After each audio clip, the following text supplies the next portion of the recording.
오늘 하나님 말씀은 사사기 14장 1절에서 9절까지의 말씀입니다. 사사기 14장 1절에서 9절까지 저 한 절, 여러분 한 절 교독하겠습니다.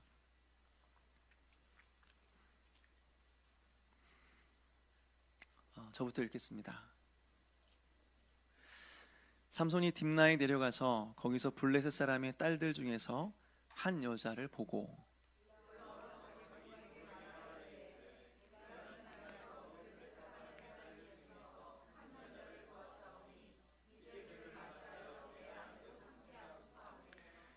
그의 부모가 그에게 이르되 내 형제들의 딸들 중에나 내 백성 중에 어찌 여자가 없어서 내가 할례 받지 아니한 블레셋 사람에게 가서 아내를 맞으려 하느냐 하니 삼손이 그의 아버지에게 이르되 내가 그 여자를 좋아하오니 나를 위하여 그 여자를 데려오소서 하니라.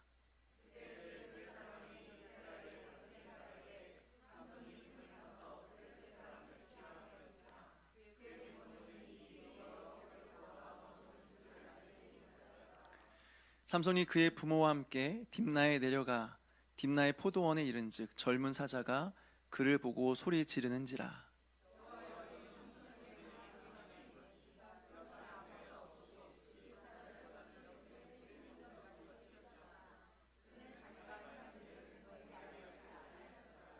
그가 내려가서 그 여자와 말하니 그 여자가 삼손의 눈에 들었더라.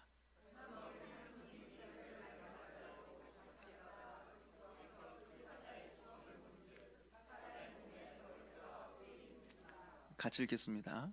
손으로 그 꿀을 떠서 걸어가며 먹고 그의 부모에게 이르러 그들에게 그것을 드려서 먹게 하였으나 그 꿀을 사자의 몸에서 떠왔다고는 알리지 아니하였더라. 아멘.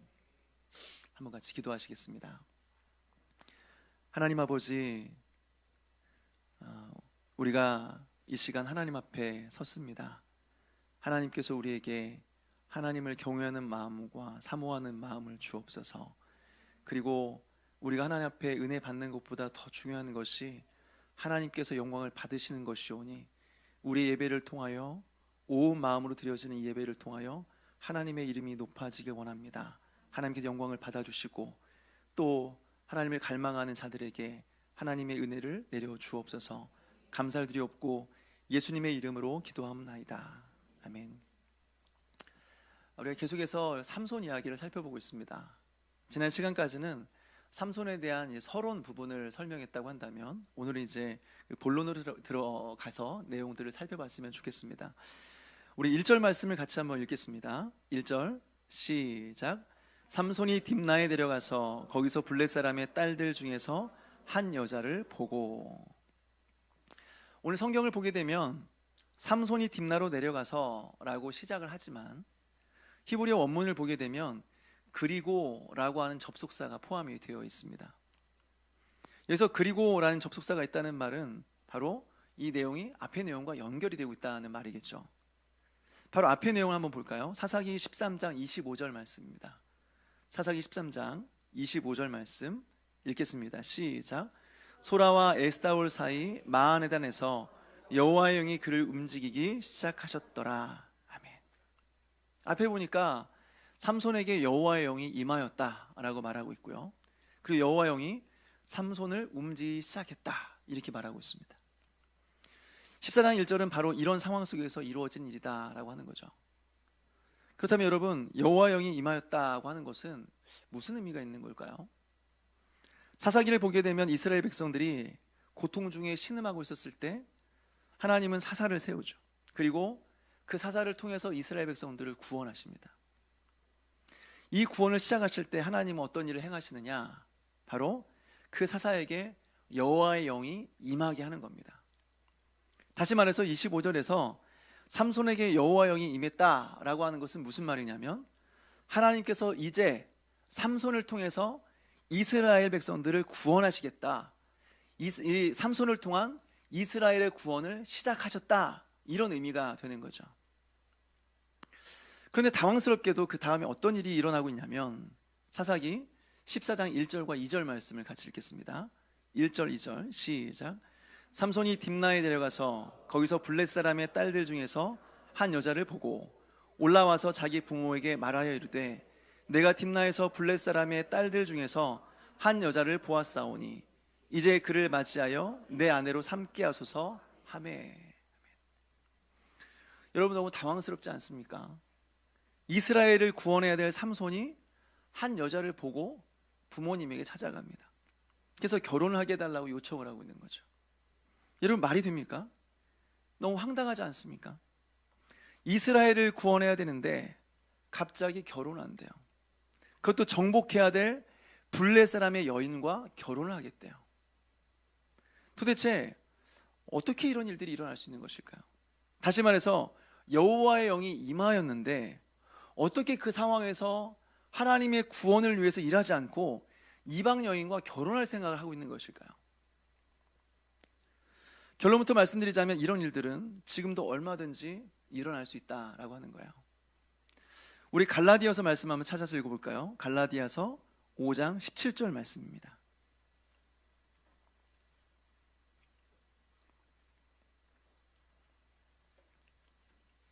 갈라디아서 5장 17절 말씀 우리 같이 읽겠습니다. 시작. 육체의 소욕은 성령을 거스르고 성령은 육체를 거스르나니 이 둘이 서로 대적하므로 너희가 원하는 것을 하지 못하게 하려 함이니라. 아멘. 무슨 말인가요? 우리가 구원을 받으면 이제 우리 안에 성령님께서 내주하시는 겁니다. 성령님께서 내주하심으로써 이제 우리 자신이 성전이 되는 거죠. 이제 우리 안에 계신 성령님은 우리 안에서 이제 새로운 일을 행하시는데요, 먼저 우리 안에 있는 죄를 죽이십니다. 그래서 우리를 정결하고 깨끗하게 하시는 거죠. 무엇보다 하나님의 뜻을 행하는 데 있어서요, 전적으로 무능하고 게을렀던 우리에게 순종할 수 있는 힘을 주십니다. 이것이 바로 우리 안에 계신 성령님께서 하신 일이라고 하는 거죠. 그런데 여기서 문제가 하나 있어요. 뭐냐면 이론적으로는 맞아요. 이론적으로는 맞는데 실제적으로는 그렇게 안 된다는 거죠. 이론적으로 볼 때는 우리 안에 성령님이 계시니까 날마다 정결하고 날마다 거룩한 삶을 살아가요. 그리고 하나님께서 말씀하시면 즉각적으로 순종하는 삶을 살아가게 돼요. 이론적으로는 그래요. 그런데 실제적으로 그렇게 살아가다 보면 실제적으로는 그렇게 안 되는 거예요. 왜 그럴까요?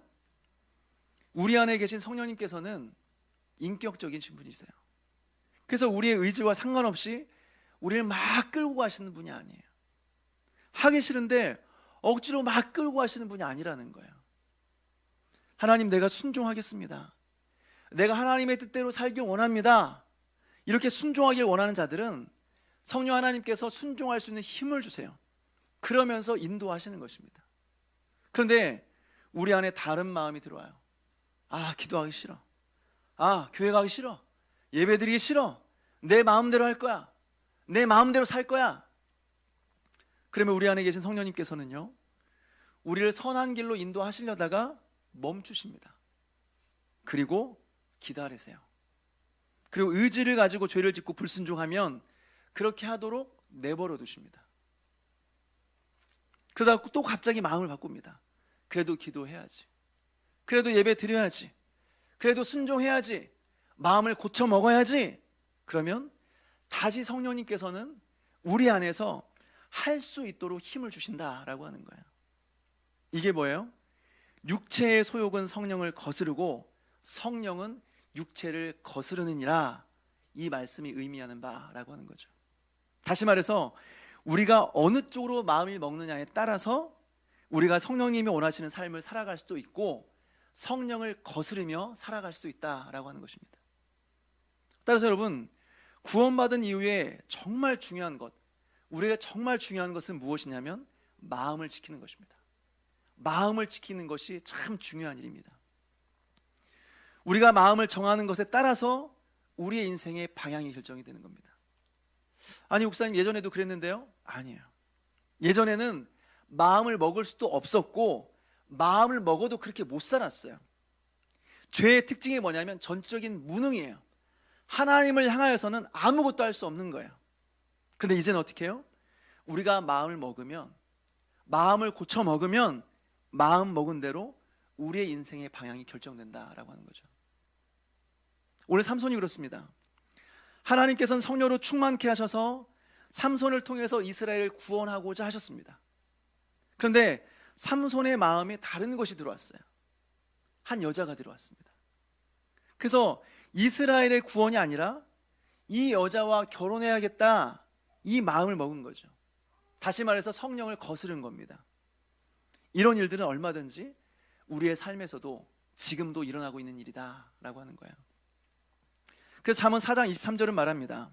한번 따라서 해볼까요? 모든 지킬 만한 것 중에 더욱 내 마음을 지키라. 생명의 근원이 이에서 남이니라. 다시 한번요. 모든 지킬 만한 것 중에 더욱 내 마음을 지키라. 생명의 근원이 이에서 남이니라. 여러분, 마음을 지켜야 됩니다. 생명의 근원이 이 마음에서부터 나오기 때문에 그렇습니다. 마음을 지키는 저와 여러분 되시기를 주님의 이름으로 축원합니다. 이제 삼손은 집으로 돌아옵니다. 그리고는 부모님에게 결혼을 허락해달라고 이제 요구하는 거죠. 이렇게 하는 이유가 무엇이냐면 그 당시의 결혼 풍습 때문에 그렇습니다. 당시에 결혼하기 위해서는 양가 부모님들의 허락이 필요했어요. 그리고 부모님이 허락을 하게 되면 부모님들끼리 먼저 만나서 신부의 몸값을 정합니다. 그러면 신랑의 아버지가 신부의 아버지에게 그 몸값을 치름으로써 신부를 맞이하게 되는 거죠. 그러면서 결혼을 하게 되는 겁니다. 그래서 오늘 삼손은 부모님에게 찾아가서 딥나의 여인을 아내로 맞이하게 해달라고 부모님께 요청하고 있는 거예요. 그런데 3절에 보니까 우리가 예상한 것처럼 삼손의 부모님은 그 결혼을 반대합니다. 우리 3절 말씀 같이 읽겠습니다.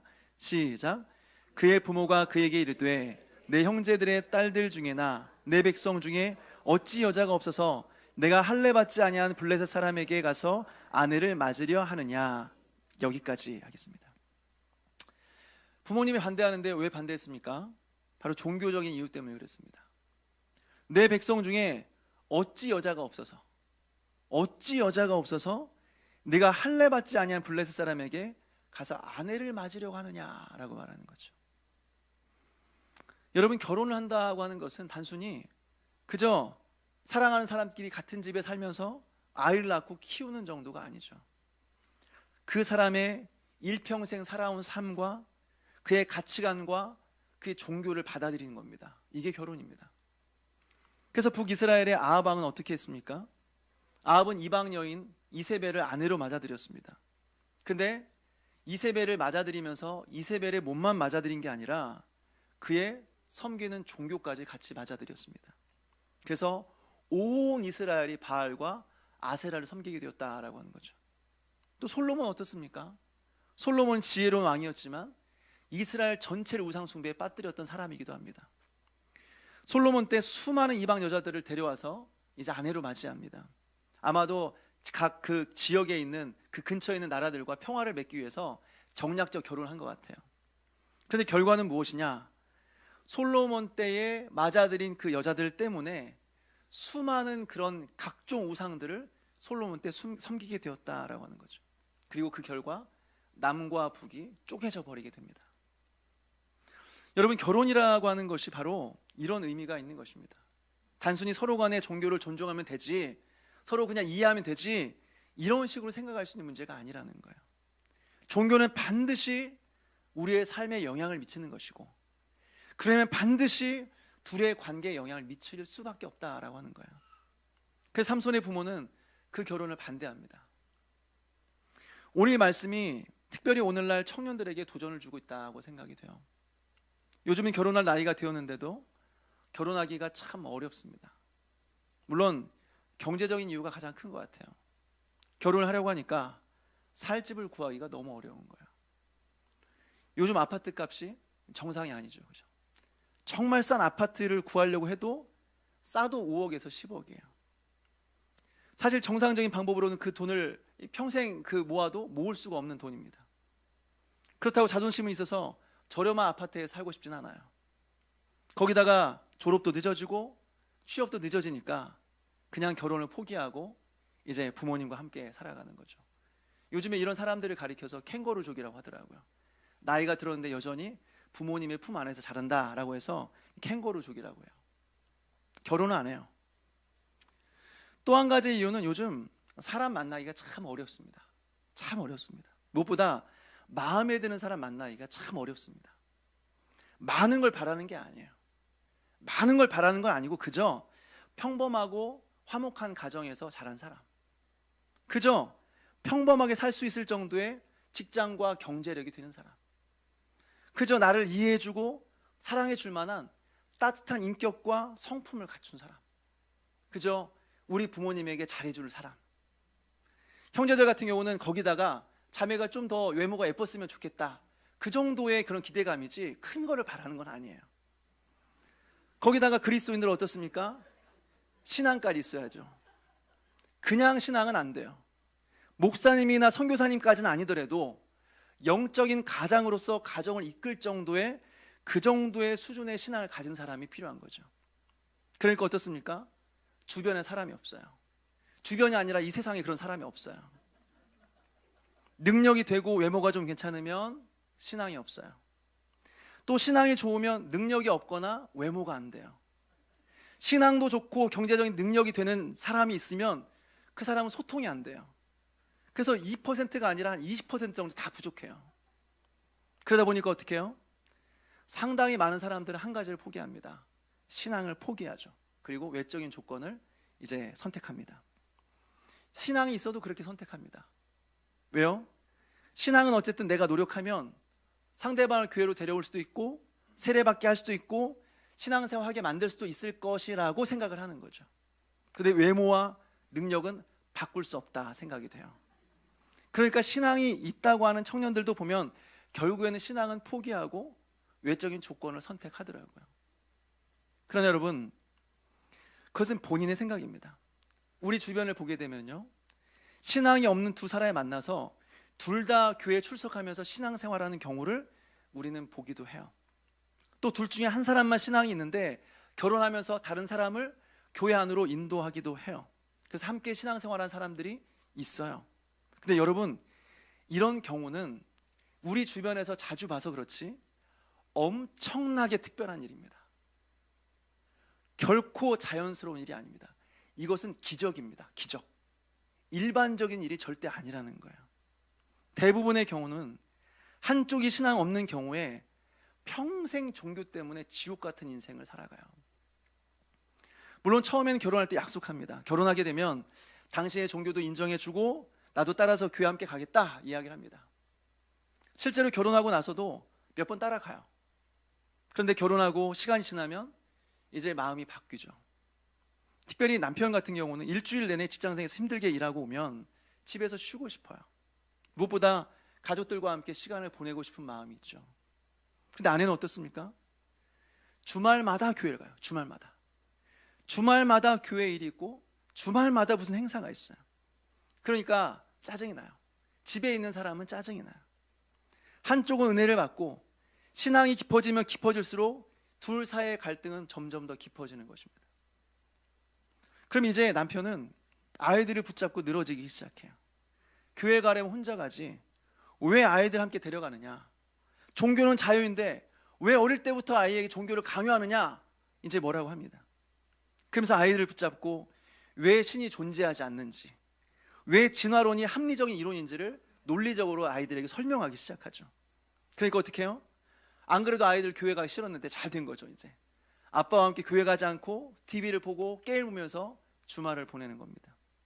그러면서 자녀의 신앙교육에 황금 같은 시간을 놓쳐버리게 돼요.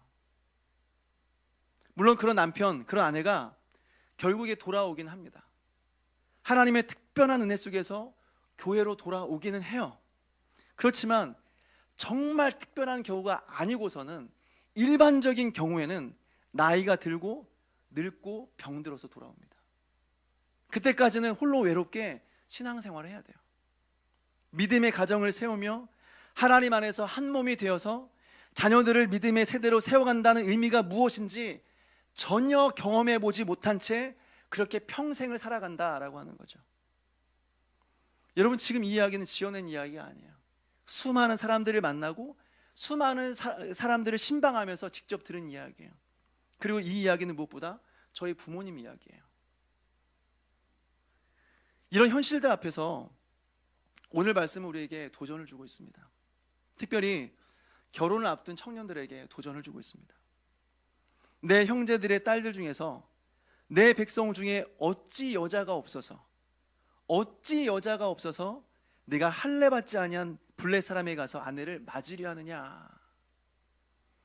여러분, 믿음 안에 한몸됨을 이루고 주 안에서 믿음의 가정을 세워가시기를 주님의 이름으로 축원합니다.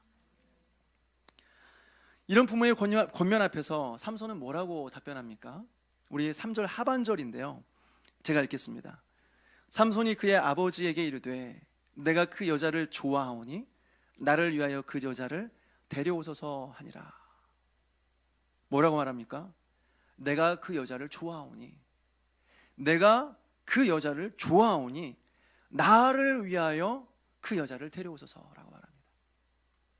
여기서 내가 그 여자를 좋아하오니, 이 말은 원문으로 직역하면 무슨 말이냐면 그 여자가 내 눈에 좋사오니 라는 말입니다. 그 여자가 내 눈에 좋사오니, 다시 말해서 내 눈으로 볼 때 마음에 쏙 듭니다. 내 눈으로 볼 때 그 여자가 너무나 예뻐서 마음에 듭니다 라는 말이죠. 사랑하는 여러분, 앞으로 이 말이 반복적으로 계속해서 나와요. 보다라는 말이 계속해서 나와요.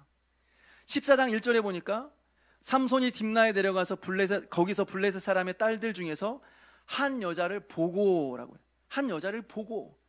14장 2절에 보니까 내가 딥나에서 블레셋 사람들의 딸들 중에서 한 여자를 보았사오니, 또 14장 3절을 보니까 그 여자가 내 눈에 좋사오니, 보고 보았사오니 내 눈에 좋사오니, 계속해서 보다라는 말이 나와요. 다시 말해서 내가 보았을 때 내가 보기에 참 좋았다, 내가 볼 때 참 예뻤다, 좋았다, 이 말이죠. 여러분, 이 말이 바로 사사기 마지막 부분에 노래의 후렴구처럼 반복적으로 나오는 말입니다. 뒷부분에 뭐라고 나오냐면 그때 이스라엘에 왕이 없으므로 사람이 각자 소견에 옳은 대로 행하였더라 라고 합니다. 각자 소견에 옳은 대로 행하였더라. 여러분, 이것이 사사시대의 특징이에요. 각자 소견에 옳은 대로 행하였던 것입니다. 다시 말해서 모든 사람들이 자기 눈에 보기에 좋은 대로, 자기 눈에 보기에 좋은 대로 행하였더라. 이것이 사사시대라고 하는 거죠. 사랑하는 여러분, 우리는 어떻습니까? 우리가 어떤 일을 선택하고 결정할 때 여러분, 그 기준이 무엇입니까? 하나님의 뜻이에요? 하나님의 영광입니까? 아니면 내가 보기에 좋으니까입니까? 요한일서를 보게 되면 요한은 우리에게 세상이 무엇인지 가르쳐주고 있는데, 세상이 무엇이냐? 육신의 정욕과 안목의 정욕과 이생의 자랑이라고 했습니다. 이것은 모두 하나님께로 온 것이 아니라 세상으로부터 왔다라고 말해요. 바로 육신의 정욕과 안목의 정욕과 이생의 자랑이요, 바로 눈에 보이는 대로 따라가는 인생, 이것이 세상이다라고 하는 거죠. 사랑하는 여러분, 눈에 보이는 것을 따라 살아가지 않게 되길 바랍니다. 각자 소견에 옳은 대로 살지 않기를 바랍니다. 하나님의 뜻을 구하고 하나님의 뜻대로 순종하며 살아가는 저와 여러분 되시기를 주님의 이름으로 축원합니다. 이어서 5절 말씀 우리 같이 한번 읽겠습니다. 5절 시작. 삼손이 그의 부모와 함께 딥나에 내려가 딥나의 포도원에 이른즉 젊은 사자가 그를 보고 소리 지르는지라. 여러분, 5절에 보니까 삼손이 부모님을 함께 데리고 딥나로 내려갑니다. 왜 부모가 삼손과 함께 내려가고 있죠? 결국에는 부모가 삼손의 결혼을 허락했다라는 의미죠. 그래서 함께 딥나로 내려간 겁니다. 근데 거기서 젊은 사자 한 마리를 보게 돼요. 그러니까 삼손이 어떻게 하냐면 성경에 보니까 염소 새끼를 찢는 것처럼 사자를 찢어버렸다, 이렇게 표현하고 있어요. 이것을 통해서 우린 삼손이 보통 사람이 아니구나, 보통 힘을 가진 사람이 아니구나라는 것을 깨닫습니다. 아마 삼손도 마찬가지일 거예요. 같아요. 삼손도 마찬가지로 자신의 능력을 보고 아마 깜짝 놀랐을 것 같아요. 그래서 이 사실을 딥나에 있는 여자에게 말하기 시작합니다. 이 말을 부모도 아니고 여자에게 말한 이유가 무엇이냐? 7절에 뭐라고 되어 있냐면 그 여자가 삼손의 눈에 들었더라. 그 여자가 삼손의 눈에 들어서 그 여자한테 이 신기한 이야기를 해주고 싶었던 거죠. 그 여자가 마음에 들었기 때문에 그 여자에게 말을 건네는 거죠. 여러분, 남자들은 마음에 드는 여자를 만나게 되면요, 아무리 말이 없는 사람도 입이 열리기 시작합니다. 그리고 말을 많이 하게 돼요. 그러니까 남자가 과묵한 것은 말이 없어서 그런 게 아닙니다. 사실 상대방이 마음에 안 들어서 그렇습니다. 이어서 우리 8절 말씀을 좀 보겠습니다. 8절 같이 읽겠습니다. 시작. 얼마 후에 삼손이 그 여자를 맞이하려고 다시 가다가 돌이켜 그 사자의 주검을 본즉 사자의 몸에 벌떼와 꿀이 있는지라. 아멘. 여러분, 시간이 좀 흐른 이후에 삼손이 다시 그 길을 지나가게 되는데요, 예전에 자신이 죽인 그 사자의 주검이 그 자리에 그대로 있었습니다. 그래서 삼손은 호기심 때문에 가까이 가게 됐어요. 사실 여러분, 삼손은 나실인입니다. 나실인은 시체를 가까이 할 수가 없습니다. 그렇지만 여러분, 삼손이 누구입니까? 나실인이고 뭐고 상관없는 사람이에요. 자기가 하고 싶은 대로, 눈에 보이는 대로 살아가는 사람, 사사기를 대표하는 인물이 바로 삼손입니다. 그러니까 본인이 나실인이어도 시체가 가까이 있어도 궁금한 건 못 참아요. 가서 봐야 되는 거예요. 가서 보니까 어떻습니까? 그 시체 안에 벌떼들이 있었고 꿀이 있었다, 성경은 말하고 있어요. 특별히 여기서 꿀이라고 하는 것은 신약 시대에는 약간 가난한 사람, 못 먹는 사람이 먹는 것처럼 표현이 되기도 하지만 구약에서는 굉장히 희귀한 거예요. 굉장히 사치품이었어요. 굉장히 귀한 것이었습니다. 따라서 이런 꿀이 삼손에게는 매우 좋아 보였어요. 굉장히 좋게 보였어요. 그래서 시체가 있었지만 그 시체에 가까이 가서 꿀을 먹었다라고 하는 거예요. 사랑하는 여러분, 우리는 어떻습니까? 우리도 살아가다 보면 벌과 꿀을 만나지 않습니까? 특별히 벌은 사람에게 위험한 거죠. 위험한 존재예요. 사실은 가까이 가면 안 돼요. 그런데 불구하고 거기에 가까이 가는 이유는 뭐예요? 꿀이 있기 때문이죠. 보암직도 하고 먹음직스러운 꿀이 있으니까 가까이 하는 거죠. 여러분, 죄라는 것이 그렇습니다. 위험하지만 분명히 우리에게 주는 그 즐거움이 있기 때문이에요. 있는 거예요. 어떤 사람은 가다가 거기에 있는 벌을 보면서 위험하다, 피해야지 하기도 합니다. 그러나 대부분의 사람들은 위험해도 그 안에 꿀을 보면서 가는 겁니다. 이것이 바로 사사시대예요. 그때에는 이스라엘의 왕이 없으므로 사람마다 각기 소견에 옳은 대로 행하였더라. 한 여자를 보고 한 여자를 보았사오니 그 여자가 보기에 좋사오니 그 여자가 삼손의 눈에 들었더라라고 하는, 이것이 바로 사사시대다라고 하는 거예요. 여러분, 오늘날 우리가 살아가는 시대가 바로 사사시대 아닙니까? 하나님의 뜻을 구하기보다는 다들 자기 눈에 보기 좋은 대로 살아가는 거죠. 각자 소견에 옳은 대로 행하는 거죠. 그래서 가장 많이 하는 말 중에 뭐냐면, 내 생각에는, 내가 보기에는 나는 이걸 하고 싶다. 그러나 확실한 것은 거기에는 진정한 만족이 없습니다. 우리 하나님을 떠나서는 결코 행복할 수 없습니다. 성도는 눈에 보기에 좋은 것들을 쫓아서 살아가는 사람들이 아니에요. 하나님의 말씀을 쫓아 살아가는 사람들입니다. 오직 하나님의 말씀을 붙들고 그 앞에 순종하며 살아갈 때 거기에 진정한 행복을 누릴 수가 있다라고 하는 거예요. 오늘 하루도 하나님 말씀을 붙들고 그 말씀에 순종하며 살아가게 되길 바랍니다. 무엇보다 하나님께서 우리에게 주신 사명이 있는데 그 사명을 잃어버린 채 오직 눈에 보이는 것을 쫓아 살아가는 그런 인생이 아니라 하나님께서 우리에게 맡기신 그 사명을 따라 살아가는 그런 저와 여러분 되시기를 주님의 이름으로 축원합니다.